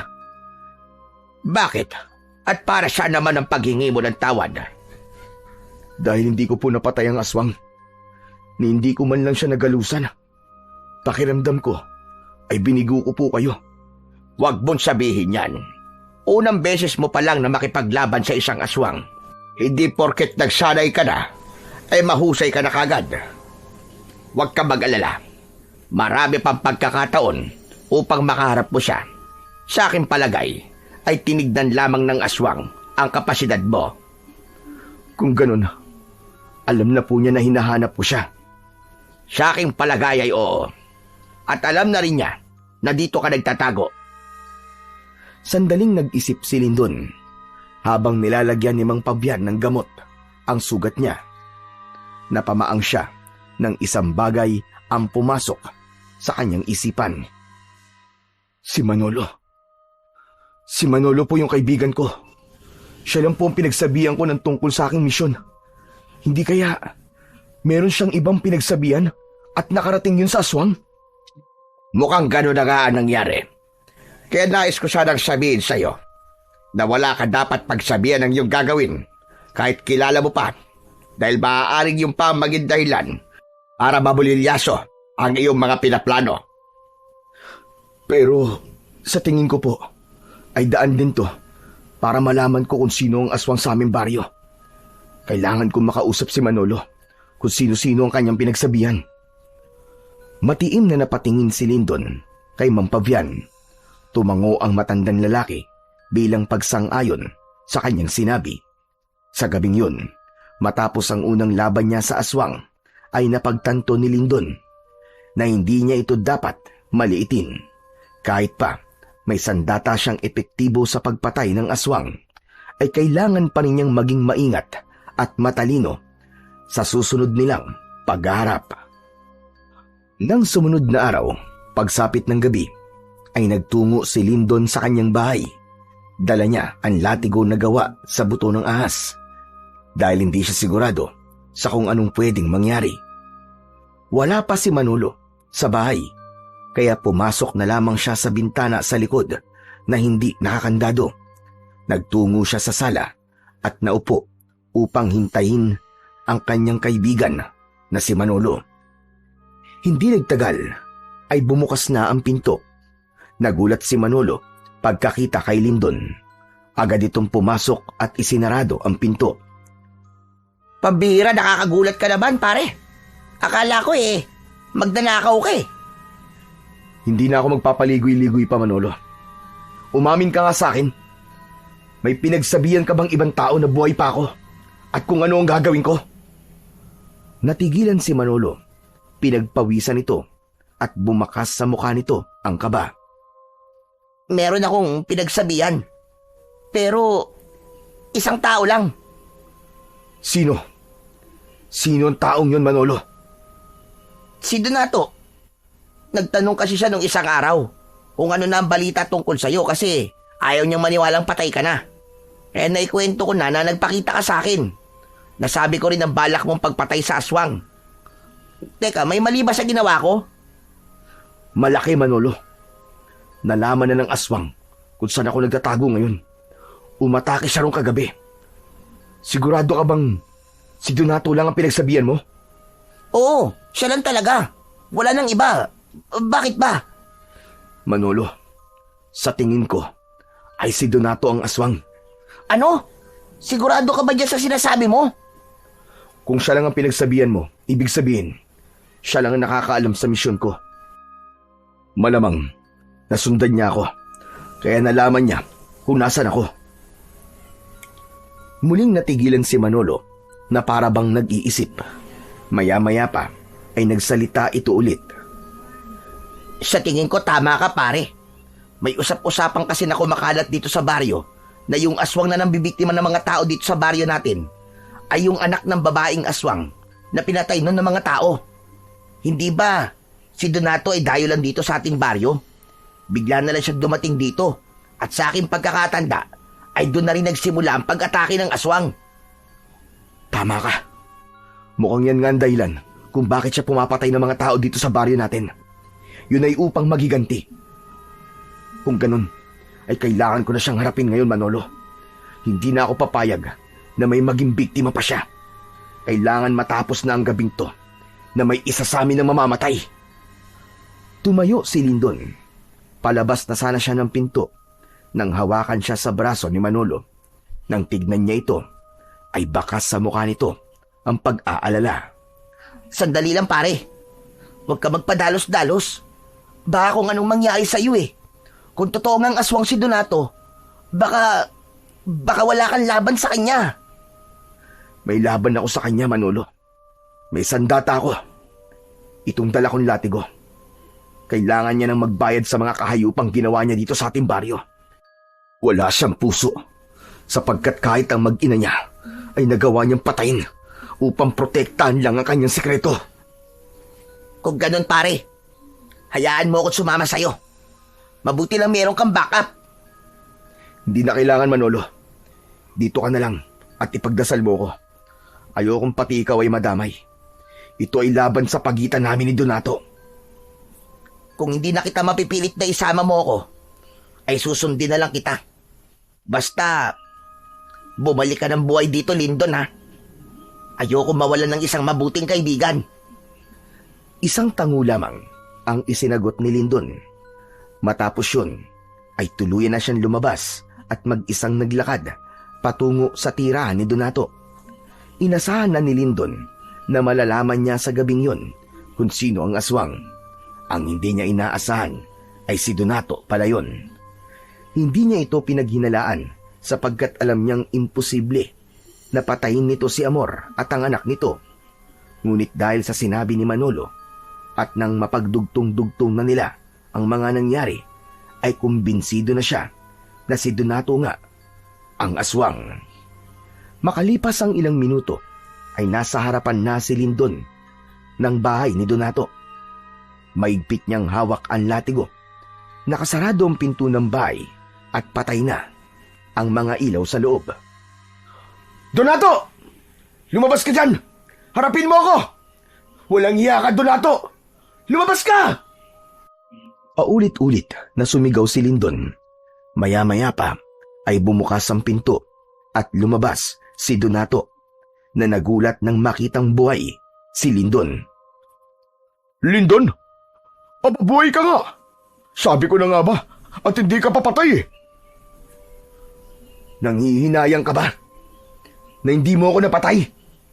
Teka, ano ba pinagsasasabi mo? Anong hindi kita pinatay?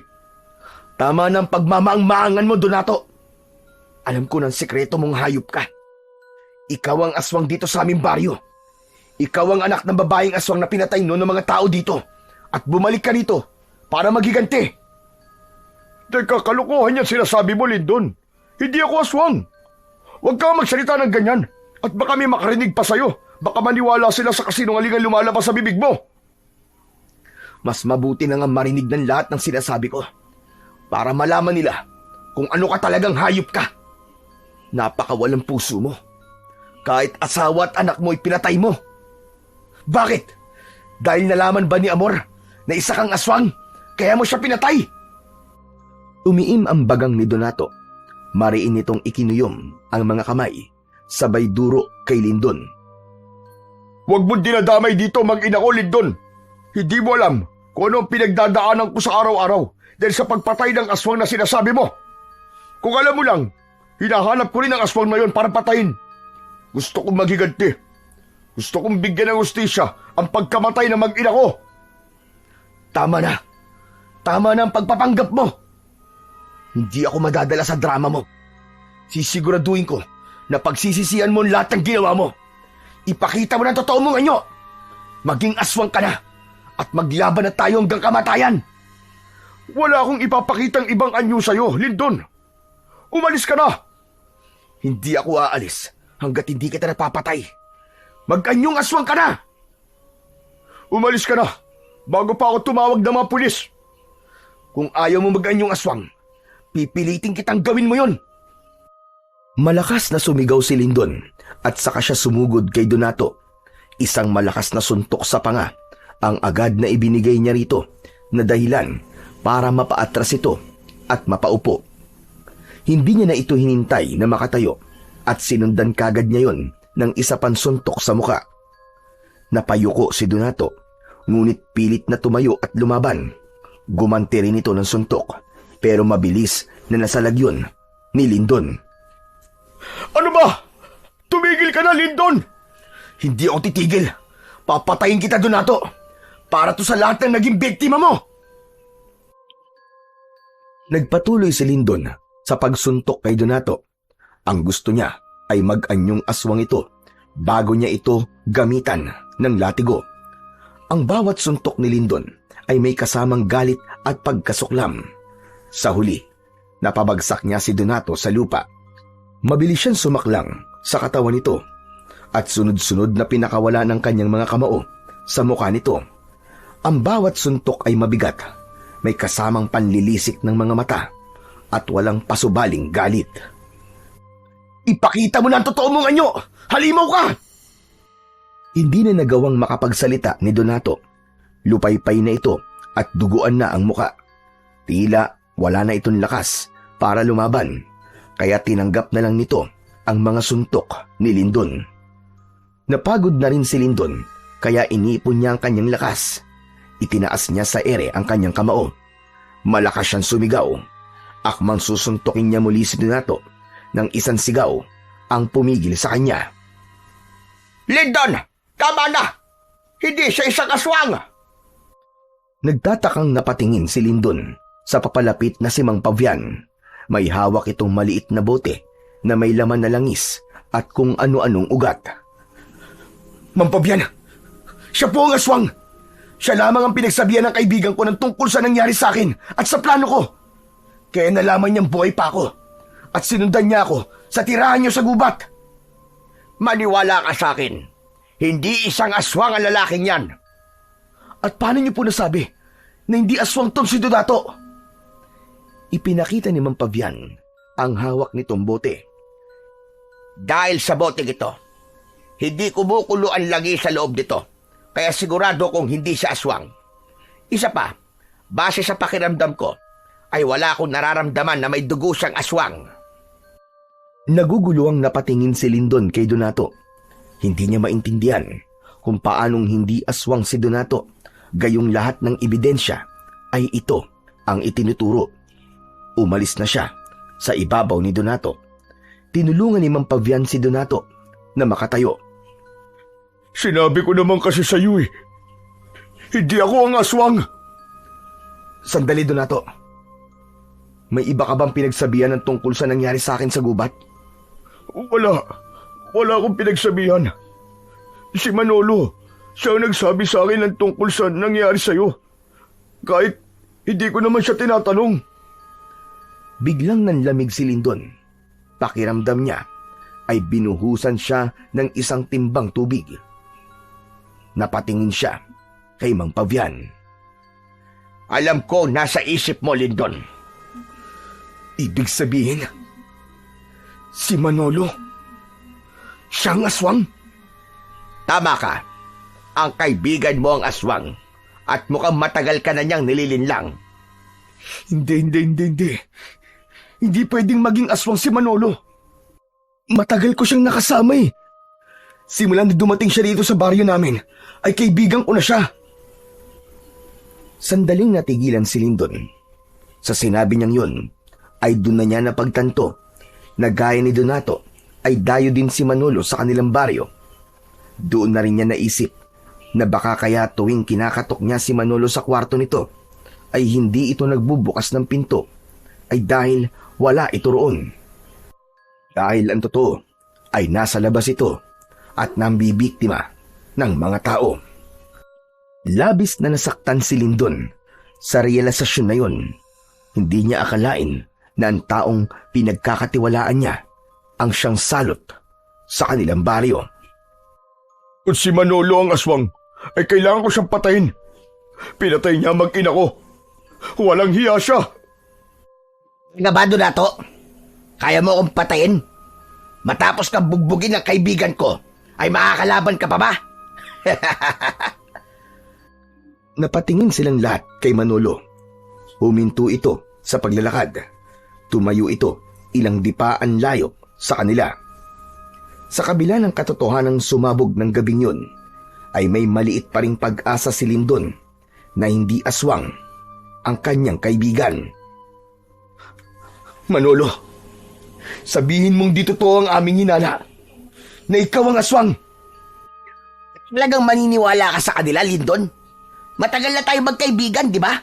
Kung isa akong aswang, ay matagal ka ng patay dahil magkasama tayo sa iisang bubong. Huwag kang maniwala sa sinasabi niya, Lindon. Tignan mo lang sa aking bote. Kumulo ito simula nang dumating ang kaibigan mo. Ibig sabihin ay isa siyang aswang. Kasinungalingan niyan, tanda. At paano ang isang langis ay magsasabing aswang ang isang tao o hindi? Ang matandang yan, Lindon. Baka yan ang aswang. Tignan natin kung makakatanggi ka pa sa gagawin kong hayop ka. Walang babalang ibinato ni Mang Pavian ang maliit na bote na may lamang langis kay Manolo. Tumama yon sa noon ni Manolo at nabasag. Kumalat ang malapot na langis sa buong mukha nito. Anong ginawa mong matanda ka? Ang langis na yan ang magpapalitaw sa kung ano kan talaga. Napaatras si Lindon sa gulat habang kitang-kita niya ang marahas na pagbabago ng anyo ng kaibigan. Ang balat ni Manolo ay tila pinupunit mula sa loob. Nanlisik ang mga mata nito.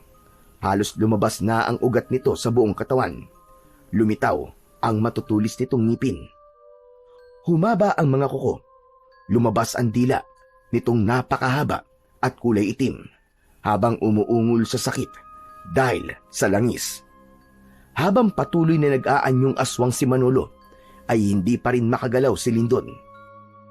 Umigat ang pakiramdam niya at hindi pa rin niya matanggap na ang aswang na kailangan niyang labanan ay walang iba kundi ang pinagkakatiwalaan niya at ang matalik niyang kaibigan na si Manolo. Matapos ang pagbabagong anyo ni Manolo, ay inunat nito ang katawan. Diretso itong tumingin kay Lindon at bahagyang ngumisi. Wala na akong magagawa kundi ang aminin ang totoo. Oo, ako nga ang aswang na matagal lang nananalasa sa baryong ito. Ginagawa ko to dahil pinatay niyo ang aking ina. Nangako ko sa kanya na ipaghihiganti ko siya at babalik ako sa lugar kung saan siya pinatay. Kung ganun, ikaw rin ang pumatay kay Amor? Tama ka, ako nga. Nahuli niya kasi akong nagbabagong anyo. Kaya bago pa siya makapagsalita, ay pinatahimik ko na siya. Pero nakialam ka, Lindon. Ang totoo ay wala akong balak na patayin ka dahil itinuring kitang kaibigan. Pero mas mahalaga pa rin sa akin ang pagiganti. Kaya isasama na kita sa aking mga naging biktima. Hayop ka, Manolo! Hayop ka! Pinatay mo ang mag-ina ko! Ako ang papatay sa'yo! Susugod sana si Donato kay Manolo, ngunit mabilis itong pinigilan ni Mang Pavian. Tumigil ka! Huwag kang magtapang-tapangan. Hindi mo kaya ang aswang na yan. Hayaan mo si Lindon ang tumapos sa kanya. Lindon, patayin mo na ang aswang na yan. Huwag mong isipin na kaibigan mo siya. Isipin mo mga inosenteng taong pinaslang niya. Umiim ang bagang ni Lindon habang mas sumigpit ang pagkakahawak niya sa latigo na gawa sa buto ng ahas. Inisip niya si Amor at ang anak nito. Inisip din niya ang napakaraming bangkay na natatagpuan sa kanilang baryo tuwing umaga. Ngunit sa kabila ng lahat ng yun, ay nakikita niya pa rin si Manolo bilang kaibigan kahit nasaan yung aswang ito. Biglang umatake si Manolo kina Lindon. Agad na iniharang ni Lindon ang kanyang sarili upang salubungin ang aswang. Sinabi ng utak niya na hampasin niya ito pero pinigilan siya ng kanyang puso. Walang pagdadalawang isip na sinubukan ni Manolo na kalmutin si Lindon, ngunit agad siyang nakaiwas. Manolo! Hindi kita kayang saktan! Magkaibigan tayo! Lumaban ka, Lindon. Ayoko manalo sa'yo dahil lang nagpaubaya ka. Muling umatake si Manolo habang si Lindon ay panay pa rin ng iwas. Mabilis ang bawat galaw ni Manolo. Para itong mabangis na hayop na gutom at wala ng bakas ng pagkakaibigan sa mga mata nitong nanlilisik. Hindi kayang kalimutan ni Lindon na kaibigan niya si Manolo. Ito ang palaging karamay niya sa kanyang problema. Ang unang tumatawa sa mga biro niya at ang naging sandalan niya sa mga panahon na nawawala na siya ng pag-asa. Ngunit hindi niya rin kayang itanggi na ito ang nagdulot ng takot at kamatayan sa kanilang baryo. Tumalon si Manolo sa ere, sabay sugod kay Lindon. Bumaon ng mga kuko nito sa kanyang balikat. Pinunit ng matutulis nitong kuko ang kanyang laman. Napaurong siya at napasigaw sa sakit. Namilog ang mata niya at biglang sumiklab ang galit sa kanyang dibdib. Nawala ang lahat ng pag-aalinlangan niya. Napagtanto niya na kung hindi niya tatapusin si Manolo, ay siya ang papatayin nito. Siguro nga ay hindi na may babalik ang ating pagkakaibigan. Patawarin mo ako, Manolo. Pero isinumpa ko na kung sino man ang aswang ay papatayin ko. Isang iglap ay sumugod si Lindon kay Manolo. Pinakawalan niya ang latigo. Ang unang hampas ay naiwasan ng aswang. Ngunit ang pangalawa ay tumama sa kaliwang braso ni Manolo at nag-iwan ng isang malalim na sugat. Umatras si Manolo habang sumisigaw. Mabilis ang mga sumunod na galaw ni Lindon. Umatake siya ng walang pag-aatubili. Ang bawat paghampas niya ng latigo ay may kasamang pagnanais ng katarungan sa lahat ng naging biktima ni Manolo. At nang sandaling yun, ay hindi na lang siya lumalaban para sa katarungan, kundi sa alaala ng pagkakaibigang pinatay ng kasinungalingan. Nang naging sunod-sunod na ang pagtama ng latigo kay Manolo, ay naging mabagal na ang paggalaw nito, hanggang sa pinuntirya ni Lindon ang leeg nito. Pinaikot muna niya sa ere ang latigo, bago yun inihampas sa leeg ni Manolo. Mabilis na pumulupot ang latigo sa leeg nito. Labis na nagulat si Manolo at hindi na nito nagawang makagalaw. Paalam. Paalam, Manolo. Maraming salamat sa pagkakaibigan. Inilan ni Lindon ng buong lakas ang latigo. Gumuhit ang matutulis na gilid ng buto ng ahas at nagawa nung bumaon hanggang sa buto ni Manolo. Nang tuluyang mahilan ni Lindon ang latigo, ay lumipad ang pugot na ulo ni Manolo at bumagsak yon sa lupa. Kasunod noon ay ang pagbagsak ng katawan nito. Hindi napigilan ni Lyndon ang mapaiyak. Masakit para sa kanya na patayin si Manolo, ngunit alam niya na yun ang nararapat. Matapos ang lahat ay lumapit sa kanya sina Mang Pavian at Donato. Tapos na. Tapos na, Lyndon. Nagtagumpay ka. Tinuldukan mo na ang ilang taong sumpa na meron ang inyong baryo. Maraming salamat, Lyndon. Ngayong wala na si Manolo, ay sigurado na ako na nakamit na ng aking mag-ina ang nararapat na hustisya para sa kanila. Pero, pinatay ko ang kaibigan ko. Sadyang ganyan ang buhay. May mga bagay kang kailangang gawin para sa ikabubuti ng mas nakakarami. Kahit ang bagay na yon, ang dudurog sa'yo. Hinayaan lang si Lyndon ni Mang Pavian at Donato na ilabas ang kanyang mga luwa. Halos hindi niya matignan ang katawan ni Manolo. Tila nakisabay pa ang panahon sa kanyang pagluluksa dahil biglang bumuhos ang malakas na ulan. Tumingala si Lyndon at isang malakas na sigaw ang kanyang pinakawalan habang hinuhugasan ng ulan ang luwa sa kanyang mga mata. Makalipas ang ilang araw ay nakabalik na si Lyndon sa kanyang bahay. Nanibago siya sapagkat hindi siya sanay na mag-isa siya roon. Mabilis ding kumalat sa baryo nila ang pagiging aswang ni Manolo at ang pagkakapas lang dito ni Lyndon. Marami ang humanga kay Lyndon, hindi lang dahil sa tapang niyang harapin ng aswang, kundi maging sa desisyong patayin ng aswang, kahit pa ito ay ang kanyang kaibigan. Isang umaga, binisita ni Lyndon si Mang Pavian sa kubo nito. Nagdala siya ng grocery para rito at mga mangga at langka na ipinadala naman ni Donato. Maraming salamat sa mga dala mo, Lyndon. Salamat at hindi mo ko nakakalimutan. Mang Pavian, sa laki at dami po ng mga naitulong niyo sa akin, ay hindi ko po kayo makakalimutan. Oo nga pala, Mang Pavian. Nandito po ako para alokin kayo na doon naman nirahan sa aking bahay. Huwag po kayo mag-alala. Hindi ko po kayo pagtatrabahuin. Naisip ko po kasi na tulungan kayo kapalit ng tulong niyo sa akin. Lyndon, wala akong hinihinging kapalit sa tulong na ginawa ko sa'yo. Masaya na ako na naibalik na ang kapayapaan sa inyong baryo. Isa pa, sanay na ako sa buhay ko rito sa gubat. Pasensya na kung tatanggihan ko ang iyong alok. Pero ako sana may papakiusap sa'yo. Ano po yun, Mang Pavian?